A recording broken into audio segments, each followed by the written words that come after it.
pasar para que alguien se atreva a romper el guión familiar, profesional y personal sin tener garantías? A Horacio Manjarrés no lo empujó una moda ni una crisis existencial, lo movió una decisión incómoda, escuchar lo que quería aunque no fuera lo esperado. Cambiar de carrera una semana antes de empezar, renunciar al trabajo perfecto, dejar una ciudad, coche, la comodidad total, cuestionarse a sí mismo. Horacio no llega a recursos humanos por casualidad. Llegó porque entendió algo clave muy temprano. Las culturas no se administran, se construyen. Y se construyen con coraje, se construyen con lectura fina del contexto y con líderes que saben cuándo apretar y cuándo soltar. Hoy, con más de 2 décadas dentro de un gran sistema de retail y liderando operaciones de recursos humanos y gestión de talento en GEP, Horacio se mueve con una naturalidad entre estrategia, piso, entre negocio y personas, entre generaciones que piensan distinto pero trabajan juntos todos los días.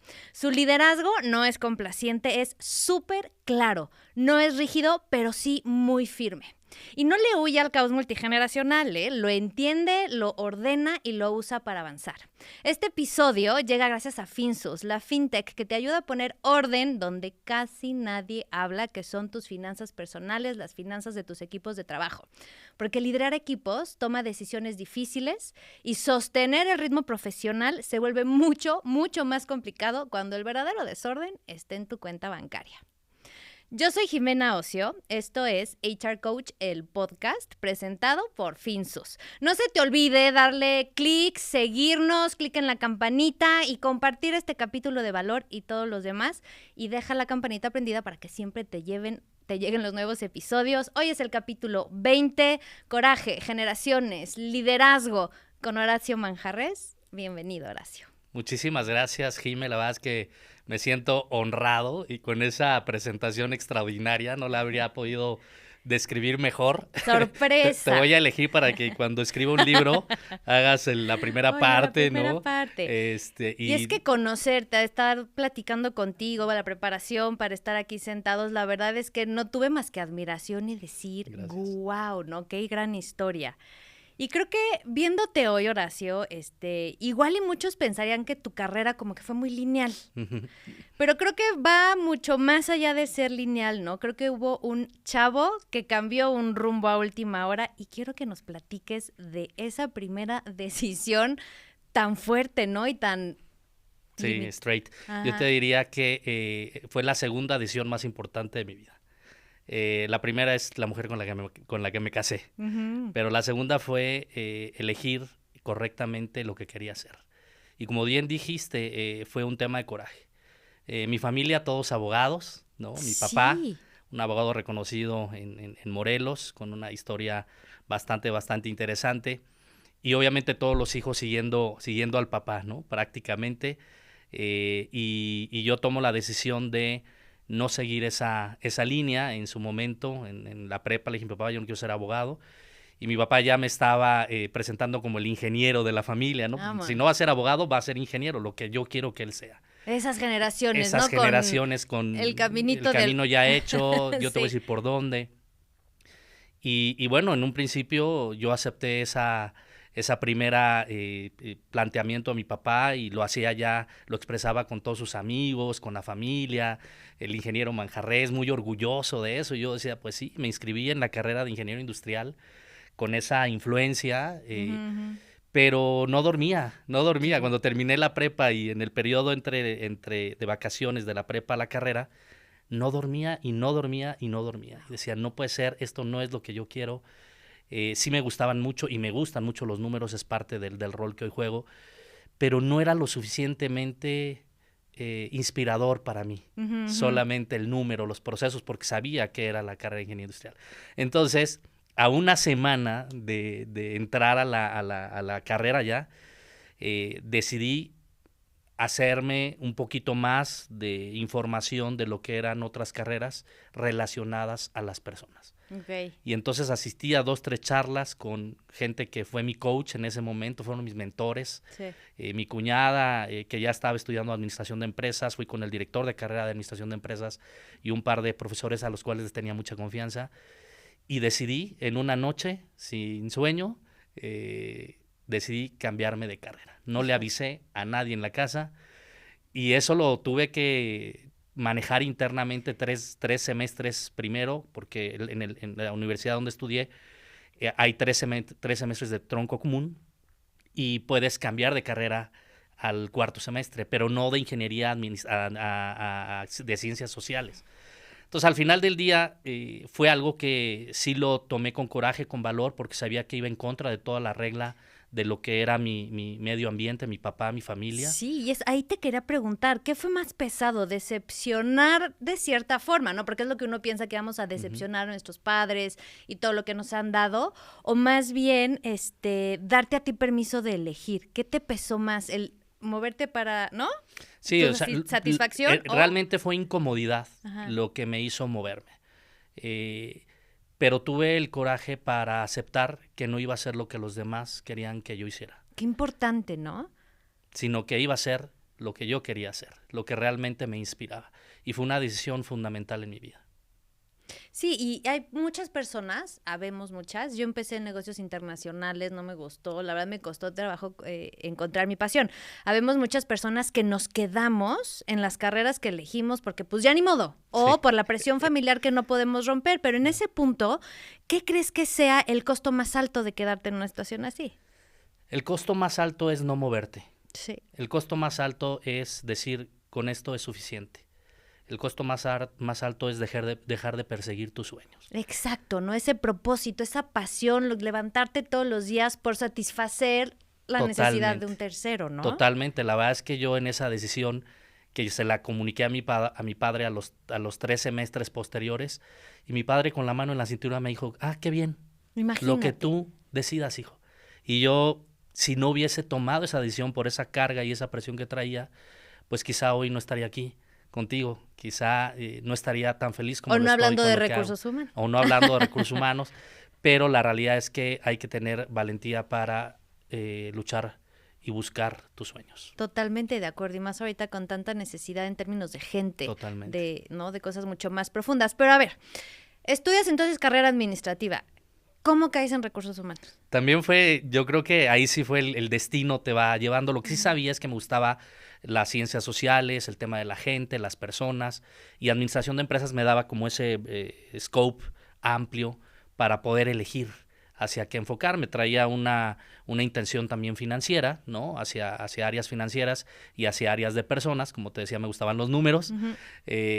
Y en una clase, una profesora que daba esta clase, otra de mis mentoras de toda la vida, mi querida Tania, la recuerdo con mucho cariño, me invitó, le gustó cómo interactuaba en la clase, mi forma de pensar, mi forma de hablar sobre el tema, era de desarrollo organizacional esa clase, y fue mi primera introducción a lo que es recursos humanos, digamos, y me invitó, acepté a trabajar con ella como becario, ¿no?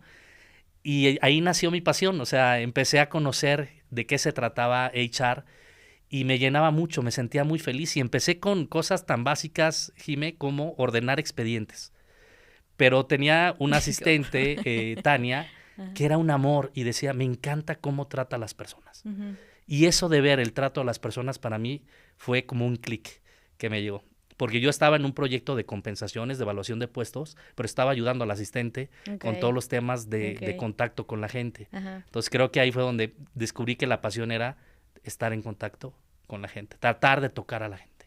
Oye, y yo sé que por ahí hay una historia de que llegaste a un punto que dijiste, yo necesito más, yo quiero más y lo voy a perseguir, cuésteme lo que me cueste. Sí, fíjate que terminé la carrera y terminé de becario en la propia universidad en recursos humanos y yo traía un fuego interno de lograr mis sueños. Quería estar en una compañía transnacional, quería salir del cúmulo familiar, ¿no? Y sí, decidí, en su momento empecé a trabajar, de hecho, en un área financiera, ya que terminé de la escuela, en un área de control de costos. Ujú. Y también ahí reforcé algo que ya había visto previamente, que lo mío Lo mío, era la gente, son las era personas. tocar a la gente. Y aunque los números me gustaban y estaba en una gran compañía japonesa, aprendiendo también cosas muy buenas, que también después me dieron feedback para procesos de gente, decidí nuevamente tomar un riesgo, aventarme, como yo le digo, aventarme al vacío. Y aunque en la propia universidad me ofrecieron una beca para una maestría y seguir trabajando ahí en Cuernavaca, porque yo soy de Cuernavaca, decidí dejar todo, dejar la compañía Qué japonesa, bárbaro. dejar Cuernavaca, dejar a mi familia, dejar a mi novia, y dejar todo atrás. Eso Eh, está muy fuerte. Mi papá me ayudaba con un auto, le dije, papá, gracias por el auto, y estaba yo en la Ciudad de México, no sé moverme en auto, me muevo Ya me por voy. como le entienda, y la verdad es que fue grandioso porque también conocía la ciudad desde dentro, y Claro, eso también te forma. claro, y te lanzaste por tus sueños, Me lancé ¿no? por mis sueños a una posición de compensaciones, Ajá. echar compensaciones, sí. Híjole, qué increíble. Y creo que es algo que a lo mejor en términos generacionales sigue igual, ¿no? Aunque lo vemos de forma diferente, creo que hoy las nuevas generaciones siguen buscando esa movilidad, esas experiencias, ese Claro, alventar, conocer, y estoy en esta empresa y me quiero mover a otra, ¿no? Como que de claro. cierta forma Y es muy natural, conecta. Jimé. Yo creo que somos parecidos los ejecutivos senior de hoy en las organizaciones, cuando éramos jóvenes, cuando iniciamos nuestra carrera, a los jóvenes que están entrando hoy a las organizaciones de cierta manera. Sí, Hay ciertos factores que nos hacen similares y otros que nos hacen diferentes, lo cual es súper valioso. Pero esa hambre de crecer, de comerte el mundo, yo creo que la gran mayoría sigue lo tiene. igual, ¿no? Sigue igual un joven, una chica, una ejecutiva, un ejecutivo recién egresados en sus primeras experiencias laborales, siempre quieren acelerar el paso. Eso lo Sí, vas a ver. Yo me preocuparía si veo a alguien que no quiera acelerar el paso. ¿Sí? Que no traiga esa ímpetu, esa sí. hambre por crecer, por desarrollarse. Entonces, yo creo que es normal que las generaciones entrantes estén buscando su lugar y en esa búsqueda del lugar correcto, donde puedan explotar, en el buen sentido de la palabra, sus capacidades, estén también haciendo prueba y error.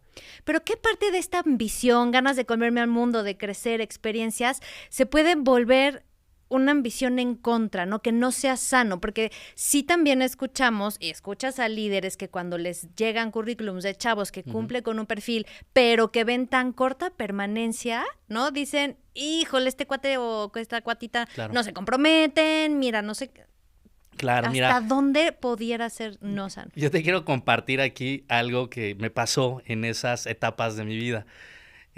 Salí de Cuernavaca, toda mi familia me dijo, no, hijo, aquí en Cuernavaca tienes todo, ¿a qué te vas a A la la Ciudad de jungla México? insegura. Es insegura, y yo venía pues, obviamente friqueado, ¿no? Pero al final me aventé y les dije, no, no es nada inseguro, o sea así, como todos lados, ¿no? No tienes que meter donde no debes. Pero en una comida familiar, Ujú. mi abuela, tengo 7 tías y mi papá, y todos, obviamente, cuando charlábamos, pues eran ese mood de regrésate aquí a Cuernavaca, aquí puedes hacer tu carrera, aquí tienes tu familia, tu novia, etcétera, etcétera. Y algo que me dijo mi abuela tiene que ver con lo que me preguntas. Me dijo, hijo, tú tienes que primero, porque le platicaba de cómo me estaba yendo en el trabajo. La verdad es que me Ujú, estaba yendo bastante bien, ujú, pero yo ujú. siempre fui muy inquieto. Entonces yo siempre quería correr, comerme el mundo. Y me dijo, hijo, primero gatea, después camina y al último corre. Claro. Y entonces, si tú, como profesionista, como un nuevo ingreso en la organización, no tienes claro que primero tienes que gatear, después caminar y al último correr, te puedes tropezar muy fuertemente. Y se vuelve un gran reto para los líderes, Claro, porque las nuevas generaciones viven o sea, nacieron en la inmediatez. así es. Tienen poca tolerancia a la frustración, quieren todo a veces sí, rapidito y en la boca. Luego nos Claro, encontramos algunos chavos que salen de la carrera queriendo ganar sueldos de directores con correcto. prestaciones que Sí, dices, espérate, ¿no? claro. Todo tiene un proceso de construcción. Y aquí tomo otra enseñanza de mi mamá. Mi mamá siempre me dijo una frase que incluso creo que es de un expresidente, no recuerdo quién, pero ella siempre, cuando yo regresaba con un, pues, no con, sí, con tipo fracasos pequeños en donde decías no logré lo que quise, no llegué a donde quería, y con ciertas decepciones más que fracasos. Mi mamá siempre me decía arriba y adelante. Y entonces Me cuando yo encanta. conecto el tema de primero gatea, después camina y al último corre, que significa tienes que tener disciplina para construir un futuro, Claro. la consistencia, que es saber caerte y levantarte y seguir adelante, es lo que hace la diferencia. Entonces, Sí. como líderes, tenemos el gran reto de guiar a las nuevas generaciones en potencializar sus capacidades. Sí, Pero primero, entender que hay un proceso de maduración. sí. No todo es de hoy a mañana. No todo se logra con la inmediatez. Exacto. No tienes que saber qué no quieres. Tienes que saber qué no hacer. Así es. Y Así solo lo logras a través de la experiencia de aventarte, de la valentía, de tomar decisiones, de tomar riesgos, de equivocarte, equivocarte. pero más importante, levantarte de esa equivocación y Sí. seguir adelante. Porque cuando claudicas al primer o al segundo error, o al primer desencanto que tienes con tu jefe, con tu empresa, y no eres persistente, no te levantas y sigues adelante y tienes una capacidad de autorreflexión, de saber que gran parte depende de ti que las cosas cambien, gran parte, la mayoría depende de ti, La gran mayoría. pues entonces vas a claudicar rápidamente y vas a estar saltando entre uno y otro lado y no vas a llegar a ningún lado. Ujú. Tal cual. Oye, y con toda la experiencia que tiene y esta trayectoria, tu trayectoria profesional en el grupo en el que estás, bueno, el grupo, en el Sí. ecosistema en el Ujú. que vives, Ujú. cuéntanos una historia real de algún choque generacional que hayas vivido y hayas dicho, wow, ¿cómo voy a lograr resolver esto? Claro. Sí, son grandes retos, la verdad, y a lo mejor no es que haya sido un momento el que me viene a la mente, sino es una realidad que tenemos en los negocios como nosotros, como en JEP, que distribuimos un portafolio muy importante de Pepsi y otras marcas. Las generaciones están en toda la organización. En algún momento se creyó que este tema de generaciones solamente era como para ciertos segmentos de población, ¿no? Todos los segmentos de la población tienen características generacionales similares. Entonces, estaba en una de nuestras operaciones en Tijuana hace algunos, que será 3, 4 años, complicadísima, y entonces uno de mi responsabilidad es asegurar la continuidad operativa. En el caso de este era de un CEDIS y estaba muy convulsionado el CEDIS con problemas operativos que nos estaban generando una tasa de rotación Altísimo. fuera de lo común. Frontera, Tijuana, Híjole. con competencia por todos lados, bonos altísimos por todas las compañías, la gente que se mueve, que no es estable en esta ciudad, y obviamente grandes problemas de tráfico y de movilidad de la gente, pues hacen ahí un caldito de cultivo. Entonces voy para entender la situación, voy al piso operativo, voy al piso de ventas, a la hora de la salida de las rutas, nosotros nuestros camiones les llamamos rutas y entregan el producto en las tienditas y en los autoservicios en donde cada quien toma su bebida, la de su preferencia. Deliciosa Pepsi Light. Una Pepsi Light, una Pepsi Black o La Black, pura. me encanta. Y entonces la realidad es que voy y empiezo a observar, mucho lo que hago es observar, ¿no? Y a platicar. En ese horario están los nuevos integrantes en la organización para subirse a las rutas, que son los ayudantes de ruta, los que van y nos ayudan a descargar las cajas para entregarlas en los puntos de venta. Chavos de 18, 19 años. Ay, niños. Gente que necesita, obviamente, tener un esfuerzo físico importante, una capacidad física para estar apoyándonos en esta tarea. Pero chavitos, ¿no? Centennial, ya era un Centennial, súper positivo. Había 3 nuevos que estábamos por asignarlos a una de las rutas. Y me acerco con ellos y le pregunto, oye, ¿cómo te sientes con nosotros? ¿Cómo has percibido la compañía, el trabajo, la remuneración, el pago? El pago, no, muy bien, yo estoy contento. La verdad es que, ¿crees que es correcto el pago con lo que haces? O sea, ¿recompensa tu esfuerzo? Sí, no, muy bien. ¿Y qué otra cosa ves bien? Pues veo muy bien que el día de la semana pasada me fui a una ruta con el operador, que es el chofer y que ya es alguien que conoce obviamente el mercado y todo lo que son los clientes, pero él prácticamente ayuda, ¿no?, a bajar los pedidos. Y dice, pues regresamos a las 4 de la tarde y perfecto, yo soy el más feliz, salir a esa hora del trabajo y pues prácticamente irme a mi casa y hacer casi la segunda parte de mi vida, ¿no? Pero ahora, en esta semana me están subiendo una ruta en la que estoy saliendo un poco más tarde. Y el problema es que como salgo un poco más tarde, ya a las 6 de la tarde, cuando quiero tomar el transporte a mi hogar, se complica y llegué a las 9 de la noche a la casa por el transporte, claro. ¿no? Por esos complicados traslados en esta ciudad. Y me dice, y la verdad es que llegué, platiqué con mis papás, que deben de ser millennials, sus papás deben ser millennials, y me dijeron, no, hijo, aunque te paguen muy bien y estés contento, si el horario no es lo tuyo, no te acomoda. Pues busca otro trabajo. Ve. En algo Sí, que es shock. te paguen menos Ajá. y tengas un horario diferente. Entonces creo que eso es un gran reto para las organizaciones y no quiero satanizar ni el hecho de que le hayan recomendado esto a los padres, porque también tiene validez muy cierta, pero es su primer trabajo. A una semana de haber entrado a la compañía, todavía no la conoce al 100%, todavía no está fijo en un puesto porque está en una asignación todavía a prueba. Y claudicar a la semana, que tus papás te digan eso, o sea, en mi tiempo, ¿no? Era, hubieran hijo, dicho, te friegas, mijito, dale, así es la vida. éntrale, demuestra, Claro. llega primero, vete al último. Ya cambiará. El tema son los extremos, Sí. no quiero que me malentiendan, el tema son los extremos. Yo Sí. creo que esa parte es un gran reto que como organizaciones hoy tenemos que gestionar, tenemos que reconvertirnos, lo estamos haciendo todas las compañías hoy por hoy, para poder ser una opción en la cual haya un equilibrio correcto entre tu vida profesional laboral y tu vida personal. Pero cualquier extremo es malo. Es totalmente de acuerdo, ¿no? Y como lo dijiste muy bien, hay que gatear, hay que caminar, hay que trotar, luego empezar con las carreritas de 5 es, kilómetros y luego tu ya te maratón. vas exacto, a los ultras y tanto te gustó, pero sí lleva un proceso. Pero entonces aquí pudiéramos sí decir que todo esto, las conexiones entre las generaciones sí se pueden romper por falta de entendimiento, de liderazgo, de comunicación, de presencia, ¿no?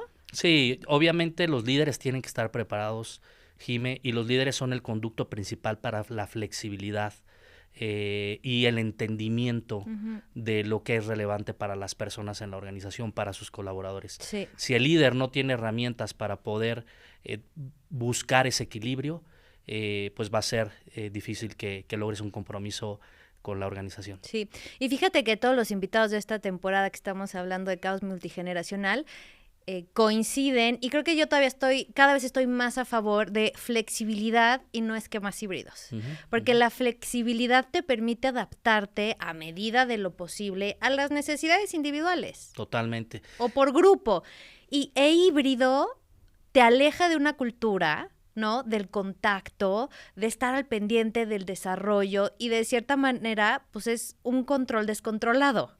Sí, yo creo que no terminamos de dominar ese modelo de trabajo. Y definitivamente yo creo que la clave está en qué tanto el líder logra gestionar el equilibrio entre la flexibilidad y la entrega de los resultados. Exacto, pero es flexibilidad la palabra, ¿no? Flexibilidad es la palabra y eso se logra también a través de la generación de la confianza. Sí. Porque si tú no sabes qué es lo que mueve a tu colaborador, colaboradora, ¿cómo vas a ser flexible con ellos? ¿Cómo vas a lograr un entendimiento para que su equilibrio personal esté donde debe estar para que entregue lo mejor en la organización y en su vida personal? Sí. ¿No? ¿Y cómo entonces podemos lograr encontrar o crear una cultura multigeneracional, pero como cultura? Las culturas se crean, las culturas no se dejan al azar. Exacto. Y las culturas las crean los líderes. Entonces, un enfoque fundamental es crear cultura a través de generar un estilo, una forma de liderar, conductas en tus líderes, hábitos, lenguaje, aspiraciones, cómo inspiran, en qué basan el planteamiento de lograr una meta, superar un objetivo. Y obviamente si una organización no se aboca a formar sus líderes, va a dejar la cultura en manos del Vox Populi. Sí. Oye, y a ver, tú tienes 350 líderes a nivel nacional en recursos humanos, cada quien en su rol. Así es. ¿Cómo logras que estos líderes de recursos humanos sí puedan permear la cultura hasta el piso? Mira, lo primero es que estén claros de los esenciales culturales de la organización, qué es lo que es nuestro ADN, ¿Cuál es sería un nuestra no negociable? filosofía empresarial, el trato humano. Okay. El trato humano es no negociable. No puede haber violencia laboral Punto. en nuestra organización. No puede haberla, incluso fuera de. Nosotros somos representantes de una organización. Entonces, tu conducta tiene que ser en ese sentido. Y ya una vez que tu gente sabe de esos no negociables, de esos elementos fundamentales de conductas que deben demostrar, obviamente un factor fundamental es convirtiéndonos en las conciencias de los líderes. Nosotros tenemos una responsabilidad muy importante porque nosotros no lideramos a los 40,000 colaboradores que tiene la organización. Nosotros les ayudamos a los líderes a gestionar a esas personas. Y entonces tenemos que habilitarlos, brindarlos de herramientas, ser consejeros sobre procesos de gente, cuando tienes que tomar decisiones de negocio y cómo lograr un balance correcto para que el negocio al final del día sea sostenible a través del tiempo y donde, sin lugar a dudas, el crecimiento del negocio se ancle en el crecimiento de la gente. Correcto, ¿no? ¿Y qué tan importante se vuelve aquí? Y esto lo menciono para todos aquellos que están en pymes, en emprendimientos, ¿no? Qué importante se vuelve tener en blanco y negro desde el inicio roles o perfiles de puesto, objetivos, todas las políticas que se te puedan ocurrir en ese momento de uso para poder tener la base de crecimiento, ¿no? Sí, es fundamental porque tienes claridad del rol. Uno de los factores fundamentales en nuestra agenda de liderazgo en GEP es el líder tiene que dar claridad del rol, de cómo contribuye a la estrategia. Claro. Y entonces si cada persona tiene claridad de cómo contribuye a la estrategia y los equipos hacen lo correspondiente en colaborar para sumar y agregar valor y llegar a cumplir los objetivos organizacionales, pues toda la organización está alineada. Entonces, obviamente, mientras más claros tengas a los líderes de cómo formar a la gente a través de inspirarlos, con estos claridad de roles, porque eso te lo pide cualquier persona, te lo pide. Oye, ¿qué es lo que tengo que hacer? ¿Por qué me vas a reconocer o por qué puedo no alcanzar los objetivos que me están planteando? Tienes que tener mucha claridad en qué es la manera como cada individuo contribuye a la estrategia y después pues liberar el talento. Sí. Darle espacio, empoderarlos, formarlos, darles capacidades para que tomen decisiones. Sí. Y en esa medida en la que tu propia gente toma decisión, se siente obviamente mucho más comprometida porque son parte de la solución y no nada más son doers. Totalmente de acuerdo. Fíjate que yo de una orden. Tristemente, y les comparto que yo dejé un proyecto en donde era líder de recursos humanos porque los socios, no creían en nada de esto, ¿no? Y cada vez que nosotros decíamos, es que necesitamos revisar perfiles de puesto, poner objetivos, revisar las funciones, ponerles KPIs alineados al ADN del negocio, 1 año y medio. Y nunca se avanzó en un solo perfil, porque pues ¿para qué son esas cosas? Es pura perdedera de tiempo. Es claridad. Y no hay peor cosa que no tengas claridad. Y la rotación brutal. Sí, la verdad es que es bien importante. Pero bueno, ¿qué hacer cuando estás viendo que una persona, digamos una nueva generación, no está rindiendo? Porque escucho muchísimo esto, tú también, de estos chavos que no hacen nada, que son unos flojos, que no avanzan. ¿Qué hacer con esas generaciones cuando vemos que no rinden? Tiene que ver con lo mismo, el tema del liderazgo. Tú tienes que generar confianza como líder. Yo creo que y más allá de generaciones, Jimé, también son perspectivas culturales y sociales, ¿no? Mientras tú tengas un grupo diverso, creo que es más rica la posibilidad de encontrar soluciones. Sí. Se vuelve en una serie de ideas desde diferentes perspectivas para solucionar una situación X, cualquiera que sea. Y en esa diversidad están las generaciones. Sí. Pero si tú como líder no tienes la capacidad de generar un vínculo de confianza, un nivel de confianza con tu colaborador, colaboradora, ¿cómo puedes comunicarte con ellos? ¿Cómo puedes inspirarlos? ¿Cómo puedes pedirles el extra mile si no sabes cuáles son sus drivers personales. Exacto, me encanta cómo lo pones. Y en ese sentido, en ese nivel de confianza, se gana, Jime, y tú lo sabes muy bien, a través de la congruencia. Tienes que ser congruente entre lo que piensas, lo que dices y lo que haces. Totalmente. Solo así ganas credibilidad. Y no solamente con tus colaboradores, que podría ser una generación diferente a la tuya, sino con tus colegas. Tus colaboradores están viendo cómo colaboras o no colaboras con tus peers, con tus colegas. Y si ellos ven que tú no demuestras esa conducta, pues ellos no lo van a hacer abajo. Claro, pero totalmente. Y entonces quizá el tema parte de cómo yo genero una congruencia de lo que les estoy pidiendo con lo que yo hago como líder. Sí, y fíjate que ahí es nosotros como líderes ya de generaciones más grandes, por así ponerlo, sí recordar cómo yo empecé, cómo yo fui esa generación joven, esas ganas que tenía, lo que necesitaba de mi líder, lo que tú pedías, pues traducirlo a lo que ahora me están pidiendo con las características de tecnología, de agilidad, de todo lo que tú quieras, ¿no? Pero ¿por qué se te olvida que tú fuiste ese joven o esa joven inquieto, a lo mejor disruptivo, o que te encantaba de cierta forma romper alguna regla y entonces pues, todo el mundo lo hizo? Bueno, casi todo el mundo lo hizo. ¿Por qué les cuesta tanto? Al contrario, no es como que para que se les quite. Yo llegué solo, pues ahora ellos también. Que pase por el cenit, que pase por, ¿cómo se llama? Tierra caliente, ¿no? Piedras calientes. No, la realidad es que sí es muy importante que los líderes seamos empáticos con estas nuevas generaciones desde esa perspectiva. Nosotros estuvimos ahí, pero no tienen que recorrer el mismo camino que nosotros recorrimos. Claro. Creo que en el aprendizaje que vamos adquiriendo a través del tiempo podemos sí facilitar el camino que se deba facilitar. ¿A través de qué? De herramientas. De herramientas que ayuden a tomar decisiones, de herramientas que ayuden a simplificar el trabajo, de herramientas y sistemas que ayuden a hacer procesos más ágiles como tal, y que no suframos que no sufran lo que nosotros sufrimos. Exacto. ¿No? Entonces creo que si aprovechas la tecnología para tu vida personal, ¿por qué no aprovechar la tecnología para los procesos de trabajo, ¿no? Y en la medida en la que tú simplificas los procesos, homologas, digitalizas, creo que hay una gran oportunidad en donde las nuevas generaciones se pueden sentir más cómodas. Y un elemento fundamental que está relacionado con la claridad de cómo contribuyes a la estrategia es el propósito. Sí. Las nuevas generaciones están ávidas de propósito. Ese pudiera ser un hack tuyo que compartas de trabajar en el propósito. ¿Cuál es el propósito? Para conectar. ¿Para qué estás acá? Si no lo haces así, lo hago con mi equipo, si no sabes cómo vas tú a dejar huella, cómo vas a trascender en esta organización y en las personas, ¿qué te puede mover?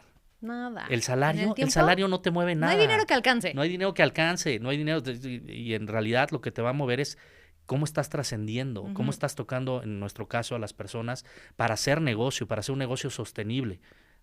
Oye, y en eso de negocio sostenible, un hack para alinear estas expectativas de crecimiento sin poderte frustrar. Yo creo que y aquí va otra que aprendí, ya no con mi familia, con un gurú que conocí en PepsiCo, Pedro Padierna, seguramente lo conoces. Él fue presidente de PepsiCo.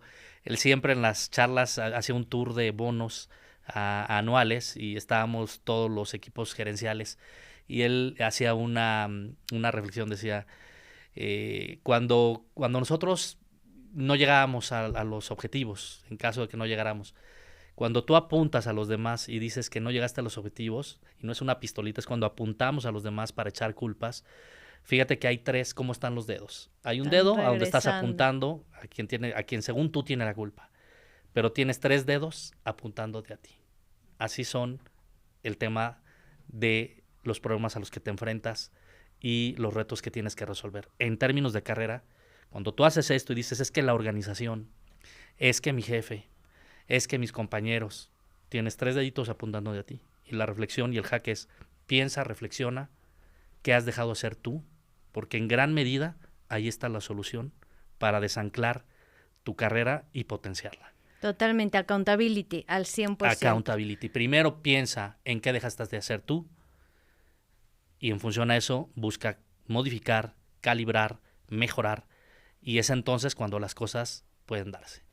Me encanta, Horacio. Y tristemente se nos acaba el tiempo y quiero preguntarte tantas cosas más, pero esta es tu casa. Gracias. Espero verte por aquí prontamente y Gracias. Siempre compartiendo. Gracias por todo tu apoyo, gracias por esta gran charla. ¿Qué te gustaría que alguien de Recursos Humanos se llevara de aquí?